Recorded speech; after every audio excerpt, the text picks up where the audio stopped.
Innal hamdalillah nahmaduhu wa nasta'inuhu wa nastaghfiruhu wa natubu ilaih wa na'udzu billahi min shururi anfusina wa sayyiati a'malina.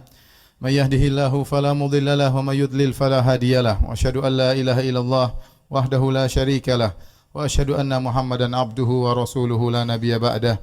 Ya ayyuhalladzina amanu taqullaha haqqa tuqatih wa la tamutunna illa wa antum muslimun. Fa in asdaqal hadithi kitabullah wa khairal huda huda Muhammadin sallallahu alaihi wasallam. Wa syarrul umuri muhdatsatuha wa kullu muhdatsatin bid'ah wa kullu bid'atin dhalalah wa kullu dhalalatin finnar. Ma'asyiral muslimin, usikum wa nafsi bi taqwallah faqad fazal muttaqun. Sungguhnya nikmat teragung adalah nikmat Islam. Agama yang benar satu-satunya di alam semesta ini. Allah berfirman, "Innad dina 'indallahil Islam." Sungguhnya satu-satunya agama yang diridhai oleh Allah hanyalah Islam. Wa may yabtaghi ghairal islami dinan fala yuqbala min wa huwa fil akhirati minal khasirin. Barang siapa yang mencari agama selain Islam, maka tidak akan diterima oleh Allah Subhanahu wa taala, dan di akhirat kelak dia termasuk orang-orang yang merugi. Nabi sallallahu alaihi wasallam bersabda, "La yasma'u bi ahadun min hadhil ummah yahudiyyun aw wala nasraniyyun, thumma yamutu wa lam yu'min billadzi ursiltu bihi illa kana min ahlin nar." Tidak seorang pun dari umat ini yang mendengarkan tentang aku, kemudian baik Yahudi maupun Nasrani, kemudian dia meninggal dalam kondisi tidak beriman dengan apa yang aku bawa, kecuali dia penghuni neraka jahanam. Hadis sahih riwayat Al-Imam Muslim dalam sahihnya. Kita melihat miliaran manusia di atas muka bumi ini, masih banyak di antara mereka yang belum mendapat hidayah, tidak berada di atas Islam. Masih banyak di antara mereka yang ateis, tidak percaya terhadap Tuhan. Masih banyak di antara mereka yang menyembah makhluk, ada yang menyembah nabi, ada yang menyembah pohon, ada yang menyembah batu, ada yang menyembah hewan, ada yang menyembah matahari dengan berbagai macam sembahan-sembahan mereka. Ternyata Allah Subhanahu wa taala memilih kita untuk bisa menyembah Rabbul Alamin, Allah Subhanahu wa taala. Ini adalah nikmat yang luar biasa, nikmat yang harus kita syukuri. Sungguhnya hidayah adalah hak Allah Subhanahu wa taala. Allah beri hidayah kepada siapa yang Allah kehendaki, dan Allah menahannya dari siapa yang Allah kehendaki. Wa may yuridillah ayyahdiyahu yashrah sadrahu lil Islam. Barang siapa yang Allah ingin beri hidayah, Allah akan mudahkan hatinya untuk menerima Islam. Wa man yurid an yudhillahu yaj'al sadrahu dayiqan harajan ka'annama yas'adu fis sama'. Barang siapa yang Allah inginkan kesesatan baginya, maka Allah bikin dadanya sempit, sulit untuk menerima Islam. May yahdihillah fala mudhillalah. Barang siapa yang diberi petunjuk oleh Allah, maka tidak ada yang bisa menyesatkannya. Wa may yudlil fala hadiyalah. Dan barang siapa yang disesatkan oleh Allah Subhanahu wa taala, maka tidak ada yang bisa memberi petunjuk kepadanya. Hidayah diperoleh bukan karena kecerdasan. Kalau kecerdasan berbanding lurus dengan hidayah, maka sungguh orang-orang cerdas, orang-orang Eropa, orang-orang Jepang yang sangat cerdas-cerdas luar biasa, tentunya mereka lebih utama untuk dapat hidayah. Tapi sebagian mereka memiliki IQ yang sangat tinggi, kecerdasan yang sangat luar biasa, tetapi mereka menyembah matahari, mereka menyembah nabi, mereka menyembah batu, mereka menyembah berhala. Dan barang siapa yang diberi hidayah oleh Allah, tidak ada yang bisa menyesatkannya. Dan sebaliknya, barang siapa ditetapkan kesesatan baginya, tidak ada yang bisa beri hidayah baginya. Meskipun jalan-jalan hidayah sudah terbuka, kalau dia tidak diberi hidayah oleh Allah, dia tidak akan bisa memeluk Islam. Lihatlah orang-orang munafik. Mereka tinggal bersama Nabi SAW. Mereka mengerti bahasa Arab. Mereka paham isi Al-Quran. Mereka solat di belakang Nabi SAW. Mereka terkadang ikut berjihad bersama Nabi SAW. Mereka melihat mukjizat-mukjizat Nabi SAW. Mereka selalu menghadiri wejangan-wejangan dan kajian-kajian Rasulullah SAW. Namun mereka tidak beriman. Mereka tidak beriman. Lihatlah orang-orang Yahudi yang tahu benar tentang kebenaran Nabi SAW. Ya'rifunahu kama ya'rifuna abna'ahum. Mereka tahu benar tentang Rasulullah SAW sebagaimana mereka mengetahui tentang anak-anak mereka. Benar-benar makrifat pengetahuan yang jelas tentang Rasulullah SAW. Tapi mereka tidak beriman karena hasad dan dengki kepada Rasulullah SAW. Lihatlah Nabi Ibrahim alaihissalam mendakwahi ayahnya dengan penuh santun dan penuh bijak. Ayah yang sangat dia cintai tersebut ternyata tidak bisa beriman kepada Allah Subhanahu wa taala. Lihatlah Nabi Nuh alaihissalam yang berdakwah bahkan 950 tahun.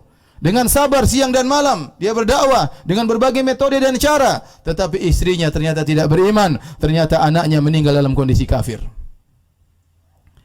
Lihatlah Nabi Lut alaihissalam, ternyata istrinya tidak beriman kepada Allah Subhanahu wa taala.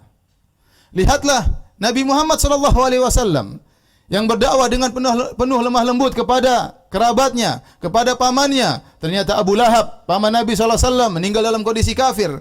Ternyata Abu Talib yang sangat dicintai oleh Nabi sallallahu alaihi wasallam, yang selalu membela Nabi sallallahu alaihi wasallam, ternyata meninggal dalam kondisi musyrik.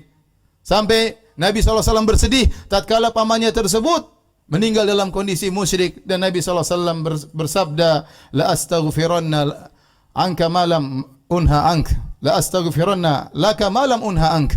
Aku akan mohon ampunan bagi engkau wahai pamanku selama aku tidak dilarang. Maka kemudian Allah turunkan ayatnya menegur Nabi sallallahu alaihi wasallam, innaka la tahdi man ahbabta walakinna Allah yahdi man yasha. Engkau tidak bisa beri petunjuk kepada orang yang kau cintai wahai Muhammad, karena hidayah bukan di tangan para rasul, hidayah di tangan Allah Subhanahu wa taala.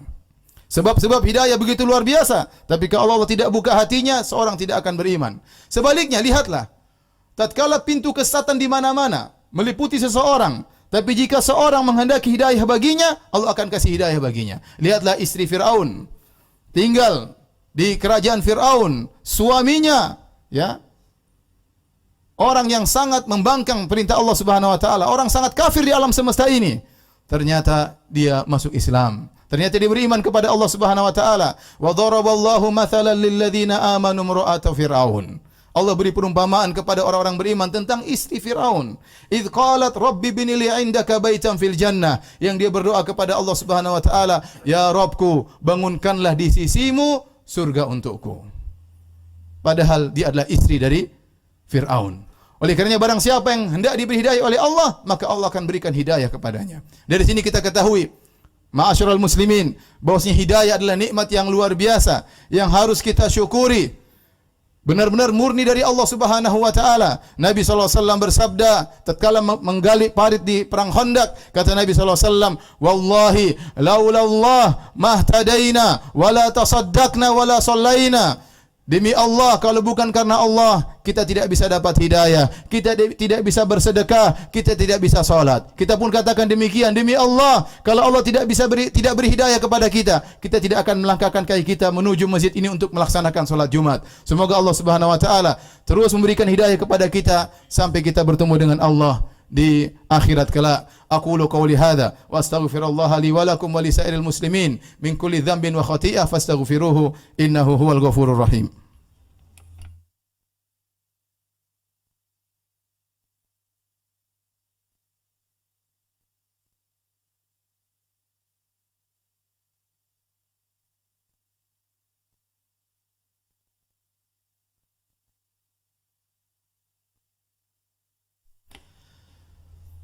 Alhamdulillahi ala ihsani wa syukru lahu ala taufiqihi wa amtinani wa asyhadu an la ilaha illallah wahdahu la syarika lahu ta'ziman li sya'nih wa asyhadu anna Muhammadan abduhu wa rasuluhu da'ila ridwanih.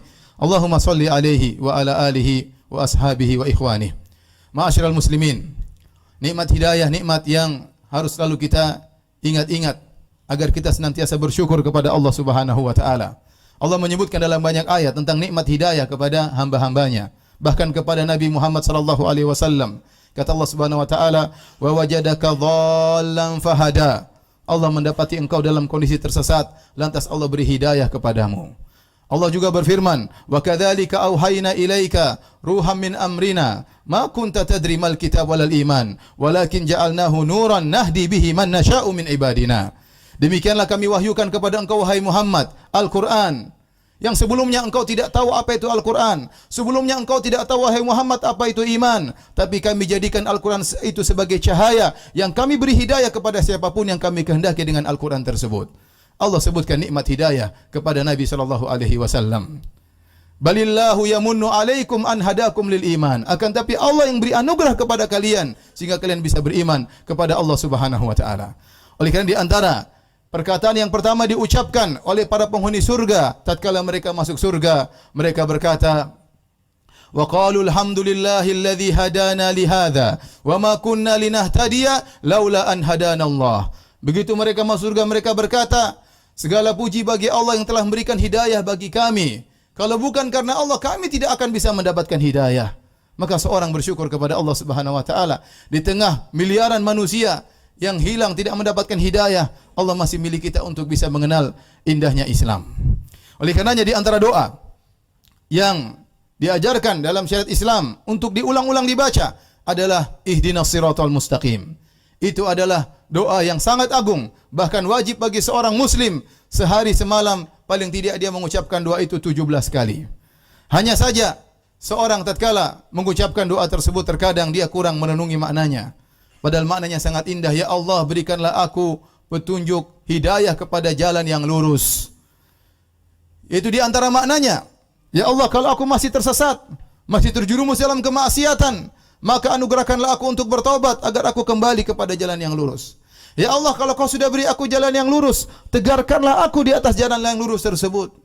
Ya Allah, kalau aku sudah berada di jalan yang lurus, bukakanlah bagiku pintu-pintu kebaikan yang lain yang belum aku ketahui. Terutama di zaman sekarang ini, betapa banyak fitnah, fitnah syahwat, fitnah syubhat, betapa banyak orang berbicara tentang agama, berbicara dengan kebaikan maupun berbicara dengan kebatilan. Betapa banyak orang tidak mengerti dasar-dasar agama sehingga terpengaruh dengan pemikiran-pemikiran mereka. Sangat kita butuh dengan berdoa agar Allah menetapkan kita di atas hidayah. Terlebih-lebih lagi Nabi SAW pernah bersabda, Badiru bil a'mali fitanan ka kita alil lail muslim yusbihu rajulu mu'minan wa yumsi kafiran wa yumsi mu'minan wa yusbihu kafiran. Kata Nabi SAW, hendaknya kalian menyegerakan berbuat amal kebajikan sebelum datang fitnah-fitnah ka kita alil lail muslim, seperti potongan-potongan malam yang gelap gulita. Sampai begitu gelapnya fitnah tersebut, orang tidak bisa membedakan mana yang benar, mana yang salah. Sampai kata Nabi, yusbihur rajulu mu'minan, di pagi hari seorang beriman, sorenya dia kafir. Sorenya dia beriman, paginya dia kafir. Dan itu sudah terjadi di zaman sekarang ini. Betapa banyak orang buka internet, membaca perkataan-perkataan orang ateis, membaca orang-orang syubhat, orang-orang musyrikin. Kemudian dia ragu dengan agamanya. Kemudian dia mulai percaya dengan agama yang lain. Kemudian dia mengatakan semua agama sama. Agama tauhid dengan agama kesyirikan semuanya sama. Yang menyembah Allah dengan menyembah batu, menyembah berhala, menyembah hewan, semuanya masuk surga. Dia tidak sadar, pagi hari dia beriman, sorenya dia kufur kepada Allah Subhanahu wa taala. Semoga Allah Subhanahu wa taala menjaga keimanan kita dan mewafatkan kita di atas keimanan kepada Allah Subhanahu wa taala. Innallaha malaikatahu yusholluna 'alan nabi ya ayyuhalladzina amanu shallu 'alaihi wa sallimu taslima. Allahumma shalli 'ala Muhammad wa 'ala ali Muhammad kama shallaita 'ala Ibrahim wa 'ala ali Ibrahim innaka Hamidum Majid. Wa barik 'ala Muhammad wa 'ala ali Muhammad kama barakta 'ala Ibrahim wa 'ala ali Ibrahim innaka Hamidum Majid. Allahumma ighfiril muslimina wal muslimat والمؤمنين والمؤمنات الأحياء منهم والأموات إنك سميع قريب مجيب دعوات ويا قاضي الحاجات. اللهم آت نفوسنا تقواها وزكها أنت خير من زكاها أنت وليها مولاها. ربنا ظلمنا أنفسنا وإن لم تغفر لنا وترحمنا لنكونن من الخاسرين. ربنا لا تزغ قلوبنا بعد إذ هديتنا وهب لنا من لدنك الرحمة إنك أنت الوهاب. ربنا آتنا في الدنيا حسنة وفي الآخرة حسنة وقنا عذاب النار وقنا عذاب النار وقنا عذاب النار وأقيموا الصلاة.